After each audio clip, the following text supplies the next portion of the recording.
Bonjour, bonjour, mbote, mbote, mbote, bande konanga, mes bien-aimés dans le Seigneur, na pesi biso mbote, na kombo tata Nzambe, oyo abateli biso susu tokutana lelo, tokumisi nga vraiment na kumisi pona bomoi nanga, pona bomoi na bino, bande konanga, mes bien-aimés dans le Seigneur, mes frères et sœurs, na kumisi po oeza grâce à sali biso lisusu po tokutana lelo, pona ya komemela bino message o Nzambe apesaki ngai. Message oyo Nzambe apesaki ngai ya suka oyo napesa ntango napesi message oyo Nzambe apesi biso mot d'ordre video oyo euti oleka nayebisaki bino ke Nzambe apesi ngai 2 messages. Donc nalobaki ke na prometei bino bana Nzambe ke nakoya na message wana mosusu napesa po eza vraiment important. Bandeko na nga message oyo eza vraiment important po na bomoi na biso nyonso tous les habitants de la terre. Eza message oyo Nzambe alakisi ngai ndenge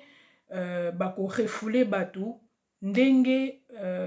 akokwesa ba nation, nini alakisi ngai ndenge nini akokwesa ba nation, et pona nini Nzambe apesi ngai raison, atalisi ngai na molimo na ye, Nzambe expliquer nga makambo nga na comprendre, naza sûr que na façon ya bomoto o Nzambe alingaki ko faire comprendre nga bino pe bo comprendre makambo nini ezo salama. Et ça très important bandeko na nga makambo ezoya ya solo, makambo ezoya ya mabe na mokili oyo, surtout na bamboka ya bapaya. Nzambe azana makambo oyo akosala, Nzambe atalisi ngai yango na ye kopesa bino message wana bandeko na nga po to fungola misu tozala na bagarde na biso, tosala attention, topona kote moko oyo tokokende ezaka kote ya Nzambe. Yango na yeli biso message oyo nalingi bandeko bolanda nga na bokebi. Natika nano mama oyo na maboko ya Nzambe oyo asali biso grâce a révéler biso makambo oyo toyeba eza grâce ya Nzambe. Donc totika biso nyonso tu bana Nzambe sika bozali, tosambela mutu na mutu abelela Nzambe,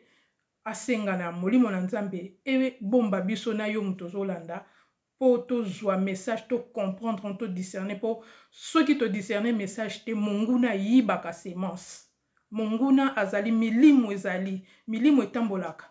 Donc akoya kopeso distraction, akoya ko salo distraction peut-être ne loko moko place ozali, ou bien nangai asali distraction moko boyo lo landa message okomo landa peut-être ba détail moko o eza important et kimisi message o lingaki ozwa. C'est comme ça que le diable travaille. Donc c'est important au sambela. Ngana sambela avant tant na message tout de suite avant na liboso na bino, il faut na leka na liboso Nzambe tata oya tindinga fo na sambela na bima pamba te, sans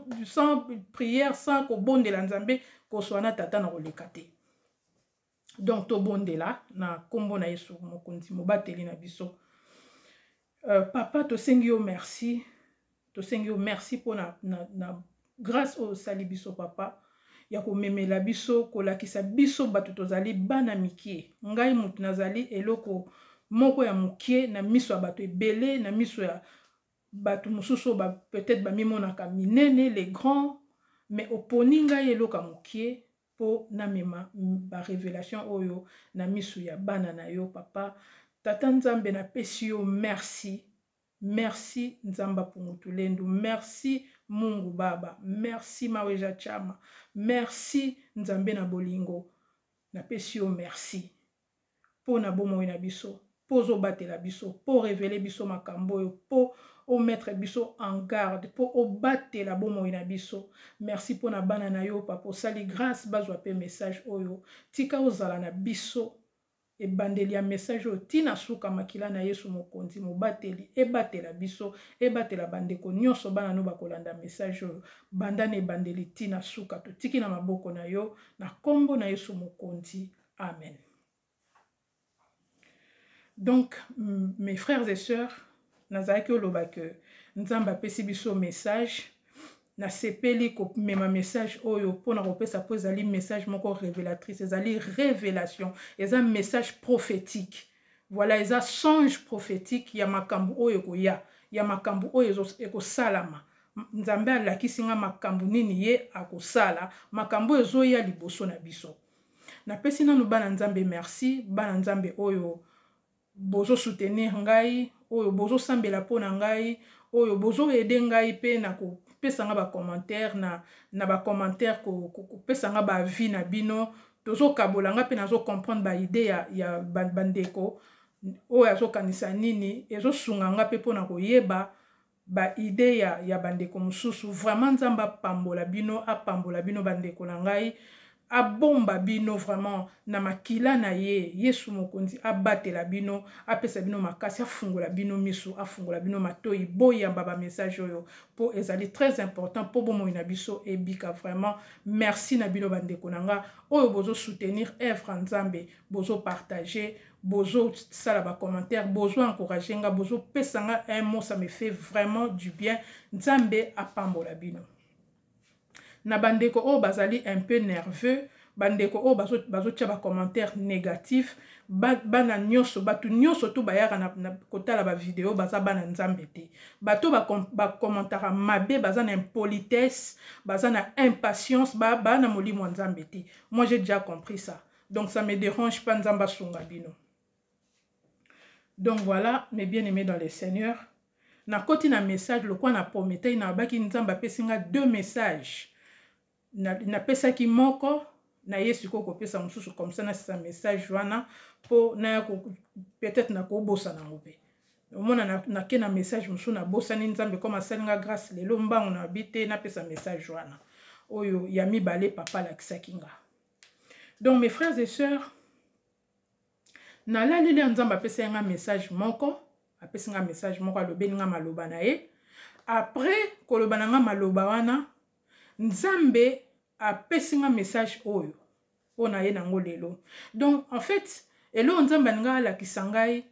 elo na comprendre après le nzamba sisi ko la tangé za que nzambe apesa kinga suite ya makambo ayebisa kinga eza message oyo vidéo ya suka na partager ki ya o bandeko so botala ki yango te po bo comprendre ezali message ya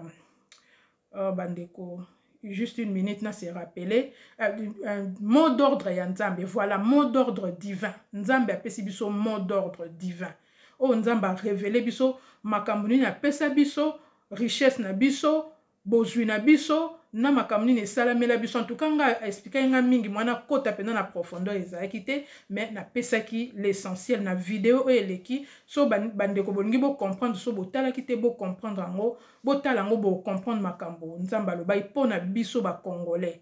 nde nzambe ye kopesa nga message oyo. Donc message oyo nzambe apesi ngai ezali idée ya nzambe makambo nini akosala par rapport ya pasi o bamonisa biso bandeko nanga nzamba zolobela biso nzambe makambo o nzamba osala shit oyo nzamba kosala na ba nation makambo oyo kosala na ba nation. Donc kanda ya nzambe ezali pona pasi o bamonisa biso bandeko peut-être bondima ngote o bayebi histoire te ba na révélation te ba ondima te peut-être ba comprendre te ba loba peut-être que nazo exagérer peut-être ngamo nazo loba makambo na ba idée nanga mais bandeko nanga tolobaka pe ba français balobaka qui vivra verra tokotala makambo o nzamba osala comme ça na oya osala pa na biso ba congolais to comprendre toza banani na miso ya nzambe et pona nini nzambe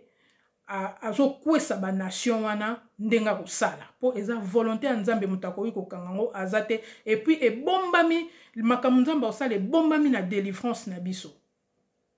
Donc il faut expliquer bandeko muke makambo nzamba yebisingo nzamba expliquer nga peut-être échappa kiyo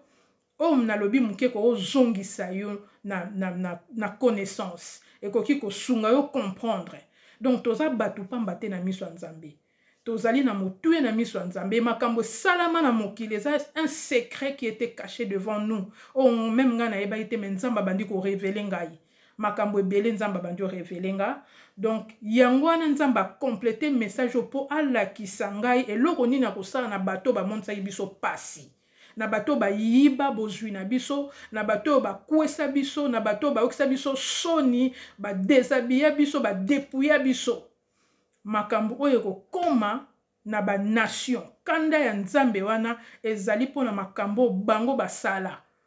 mapasio bango basala nzambe yango nzambe ako frapper ba nation ezali juste frappe ya ba nation o nzambe akosala mais akosala ngo ndenge nini nga na moni de ma part o nzambe alakisa nga yango nazo expliquer ndenge nzambe alakisa nga po esunga pe biso nyonso bandeko toyeba makambo nini nzambe akosala. Donc nalalaki c'était le 6 message on appelle ça ya suka. Deuxième message on nzambe apesi ngai tango alobi na nga bongo après na bandi komona nayoki voix ya nzambe alobi na ngai makambo ndenge alobaki na nga après abandi kolakisa nga na telemi na moni nzambe azolakisa nga foule ya bato ebele mais ezali vraiment bato ebele penza batelemi neti na cour mobo me bazalaki bato ebele sikoyo nzambe azoyebisa ngo omoni bato oyo nyonso ozomona wana bazorefule bango bato wana nyonso ndenge omoni wana bazorefule bango bazozongisa bango na mboka na bango. Sikoyo nga mpe na telemi nazalaki étonné nzambe abendi ngai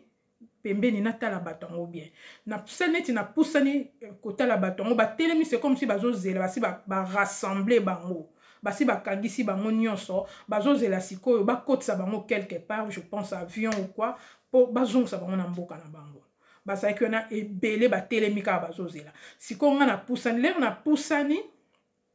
namoni bato yango nakomona bango na elongi nzambe apesi nga ekolo na bango te mais molimo nzambe ezomema ngai na kodiscerne na koyeba bango na elongi na race na bango donc nayebaki bango na race na bango sikoyo na kati ya race wana nga namonaki c'était comme race mibale namonaki wana na discernement na nga mais c'est comme si bazaka eloko moko c'était comme des indiens comme baasiatique ezalaki eloko moko ya bongo bato moko ya barace wana mais c'était pas les noirs ezalaki banoir te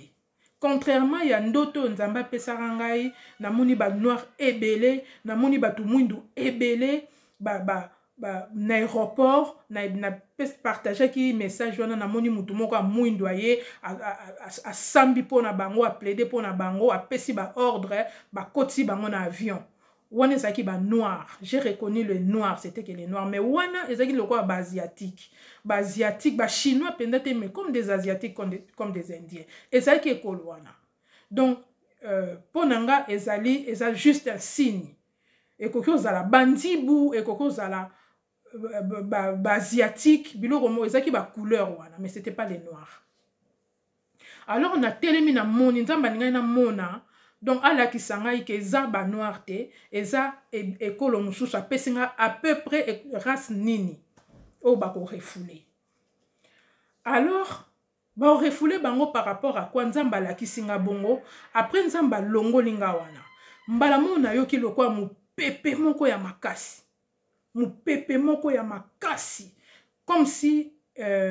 mopepe ya guerre lokola bitumba lokola bazo alerter ezalaki bon mopepe wana ezalaki comme mopepe un vent d'alerte ezo alerter que mabe ezoya mopepe mabe ezoya bato nyonso balongwa na nzela bato nyonso bakota na bandako sikoyo ngai mbala mo nalongwe na scène wana na mimoni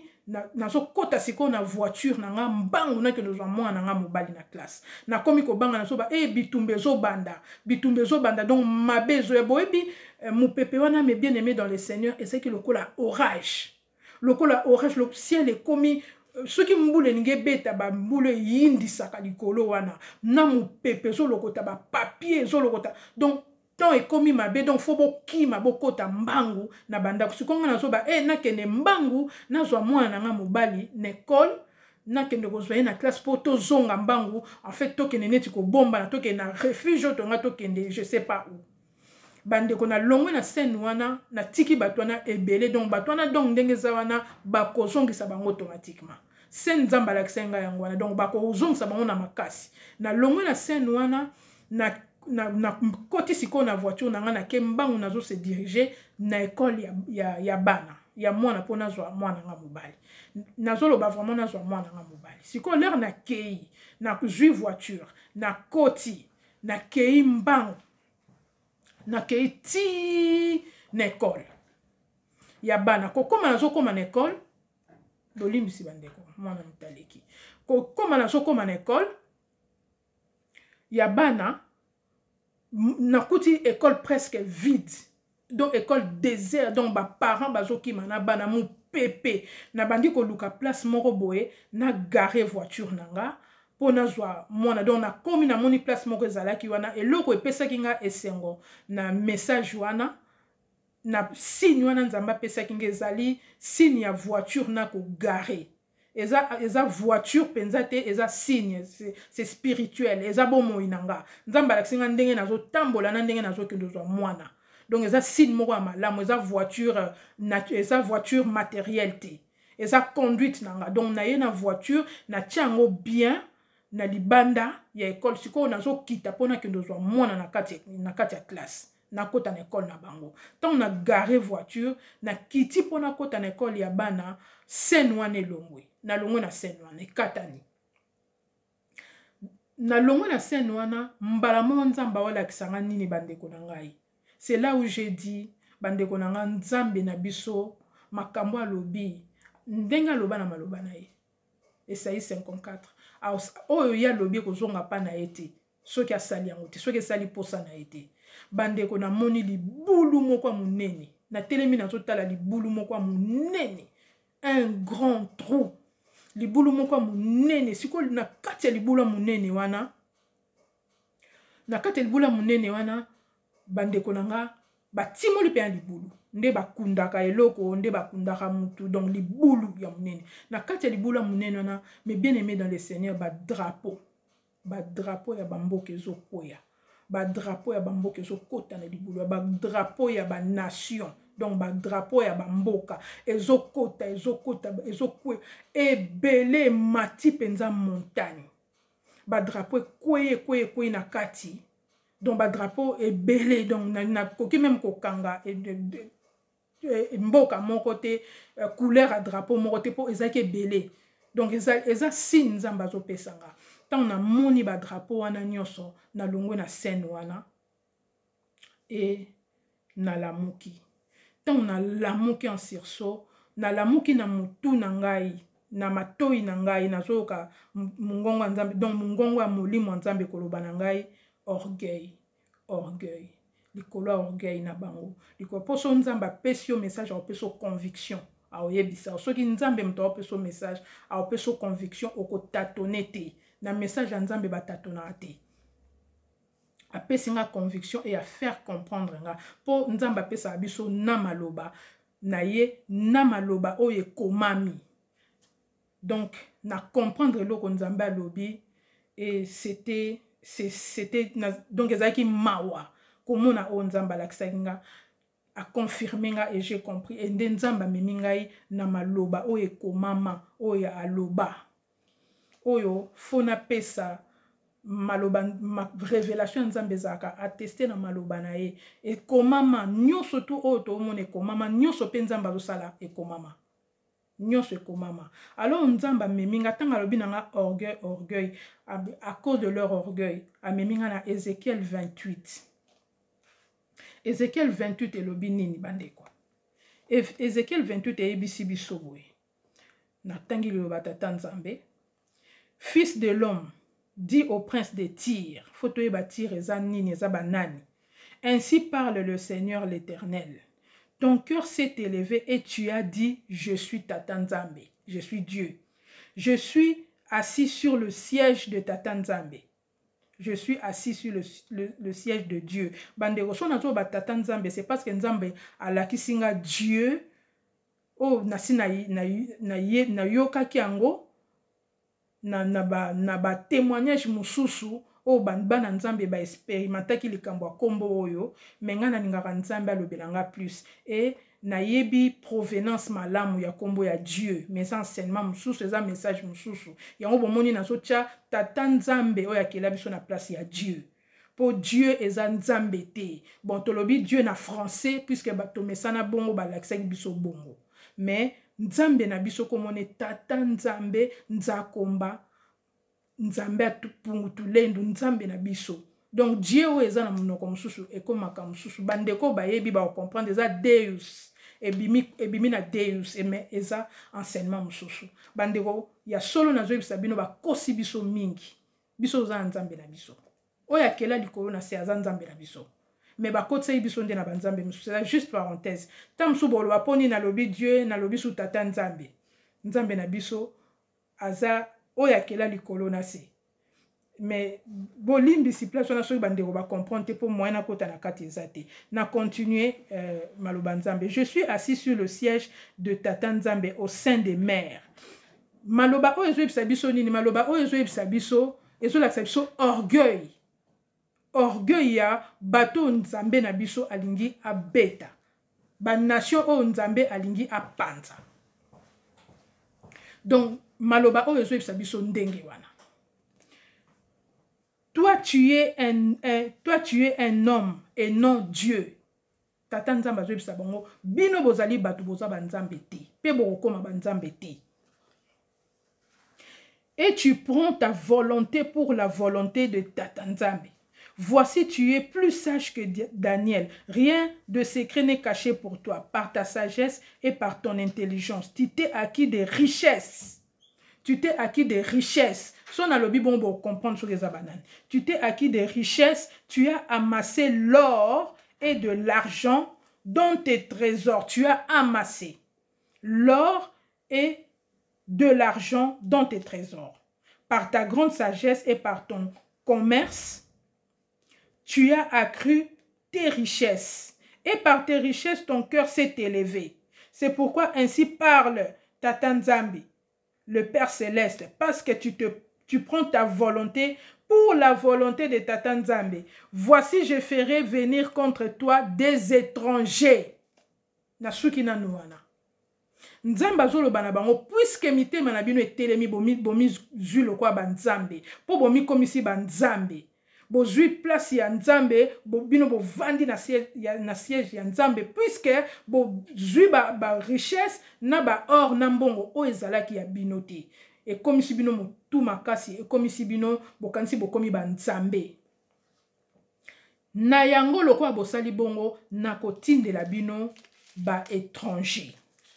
Nzamba bakisi boy. Na kiti lisusu na livre ya Joël. Non, na zui Jérémie. Jérémie 49 na verset 7. Oko kita na onga kutu na e bandi na 7 pour comprendre mais na zui 10. Na zui Jérémie 10. Nzamba continue koloba na bango zui bisa bango boy. Mais moi, je dépouillerai Esaü.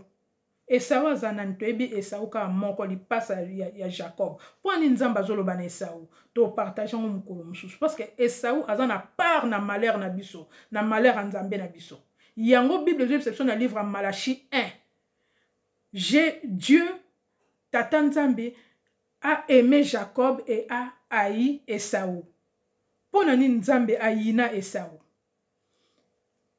Yango nzamba zo expliquer biso en fait makamnyo se komama et komama mais soto tanga liloba nzambe te to comprendre ses enfants alors moi je dépouillerai Esaü, ses enfants, ses frères et ses voisins périront par l'épée, par la peste, par la famine. Yango biloko wana ezoya eza pona orgueil wana pona makamba sala nzambe na biso pona makamba sala biso.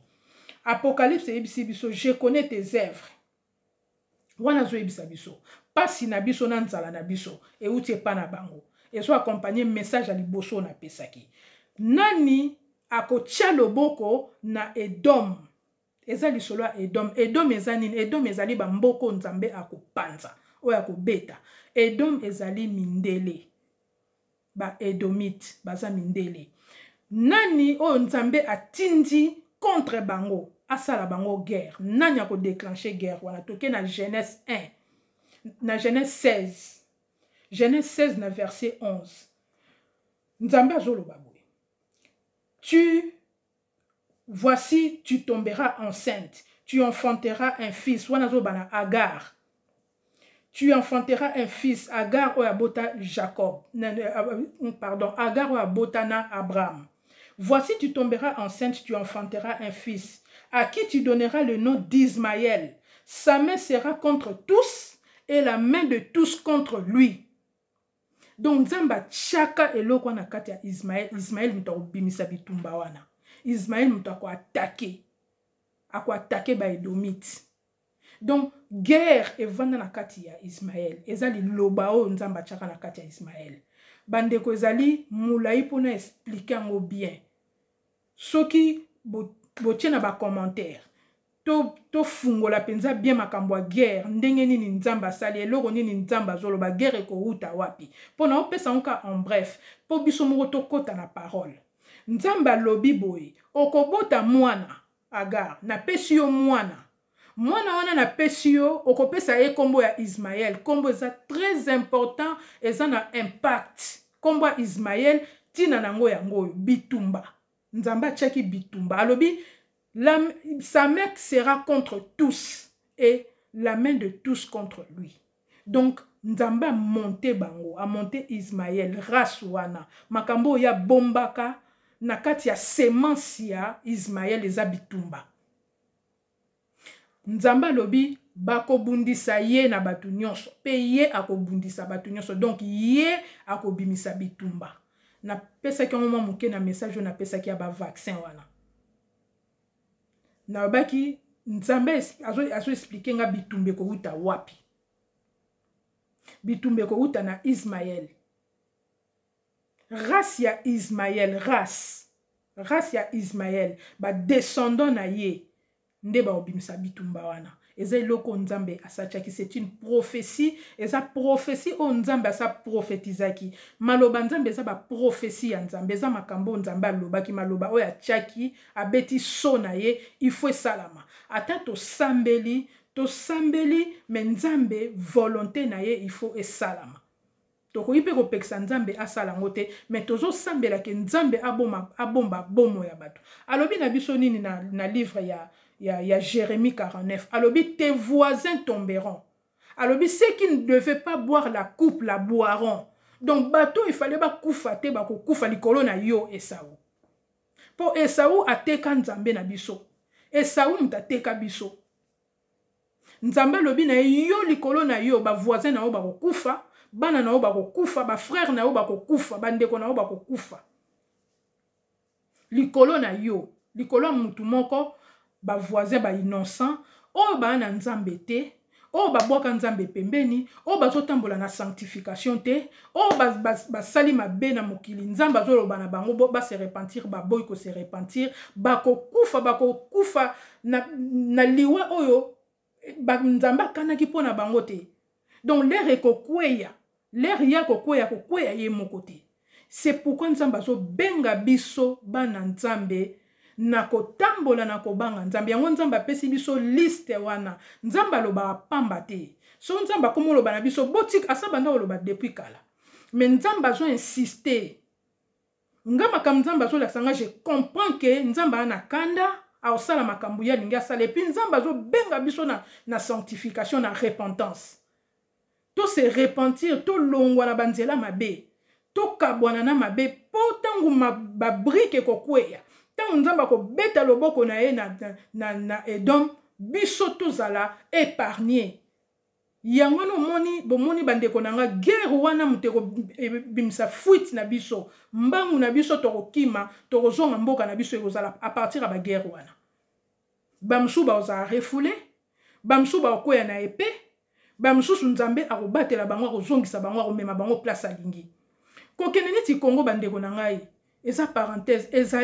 eza nango problème te tokenda ba Congo ke na o vacances ok combien de fois tokei Congo mais Congo on nzamba zoloba akomema bana na ye o ya la kisinga eza élévation c'est une façon eza langage ya nzambe ko biso eza élévation okoza na Congo mais ozali na se po nzamba lobi na biso mindele ba okoma ba esclave na biso bango pe ba oya Congo un jour ba oya osenga asile kuna ba oya osenga asile na Congo tant ba okoma kuna ba ozabata misana na biso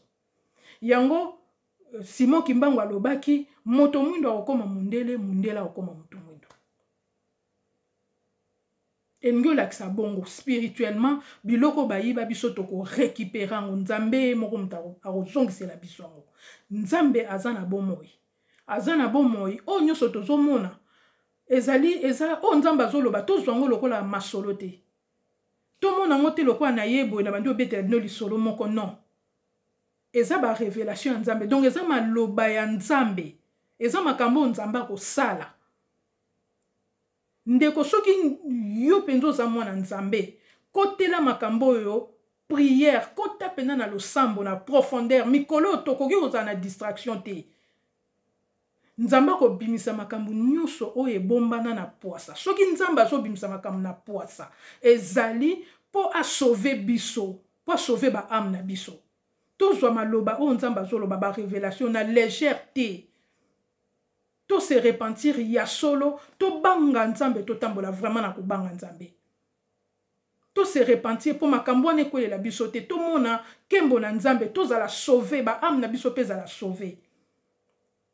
tokota na elaka oyo nzambe abombela biso. Voilà mes frères et sœurs, message oyo namemelaki biso lelo yango wana ya makambo oyo tata kosala vraiment message oyo esunga biso ndenge na uti oloba to partager message oyo na bandeko nzamba komona biso ezali évangélisation ezali kota na kati ya ko contribuer na musala nzambe ko partager to pesi na ndeko moko osali œuvre ya nzambe to saleli biso nyonso ngana pesi na yo nga moko na otindela bandeko mususu yo potindeli bandeko mususu nzambe na biso akopambola yo nzambe azwa lokumu soki Yesu na biso mokonzi asongi kozwa biso te naza na ba message mususu oyo nzambe azo benga biso na kofungola biso misu poto bomba na poto kima mabe to kabwana na mabe ba message ba avertissement en fait oh nyonso tout oh nzambe azo pesa biso za ba avertissement nzambe na biso apambola bino mes bien-aimés dans le Seigneur na lingi bino vraiment na bolingo nzambe et je vous dis mes frères et sœurs à très bientôt nazo espérant openda to partager les sous ba message ya nzambe au revoir mes frères et sœurs.